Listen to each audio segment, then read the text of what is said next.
এখানে বলা হয়েছে নিম্নলিখিত কোন অধিকারটি ভারতীয় সংবিধান অনুসারে আর মৌলিক অধিকার বলে গণ্য হয় না। তো এটা হবে সম্পত্তির অধিকার। সংবিধানের 44 নম্বর যে সংবিধান সংশোধন 1978 সালে হয়, সেই আইনেই এটি সম্পত্তির অধিকারটি মৌলিক অধিকার থেকে বাতিল করা হয়। পরের প্রশ্ন, বলিউডের বিখ্যাত চলচ্চিত্র হায়দার কোন ইংরেজি নাটক থেকে অনুপ্রাণিত? এটি হবে হ্যামলেট। সঠিক উত্তর হবে হ্যামলেট। দেখো ফার্স্ট অপশান আছে আর্মস অ্যান্ড দ্য ম্যান, এর লেখক জর্জ বার্নার্ড শ। পরেরটি প্রাইড অ্যান্ড প্রেজুডিস, এটা একটা নোবেল, এটা লিখেছে জেন অস্টিন।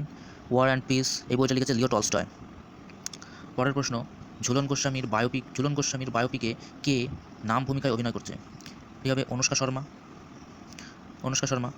পরের প্রশ্ন, তেজস্ক্রিয়তার এসআই একক কী? তেজস্ক্রিয়তার এসআই একক হবে বেকারেল, এটা কিন্তু এসআই একক বেকারেল। আর কুড়ি নন এসআই একক। অ্যাম্পিয়ার তড়িৎ প্রবাহ মাত্রার একক, তড়িৎ প্রবাহের একক অ্যাম্পিয়ার। ভোল্ট তড়িৎ বিভবের একক। পরেরটা দেখি, বিজয়নগর রাজ্যের রাজধানীর নাম কী ছিল? বিজয়নগর রাজ্যের রাজধানীর নাম ছিল হাম্পি। আর কাঞ্চিপুরম সেটা ছিল পল্লবদের রাজধানী।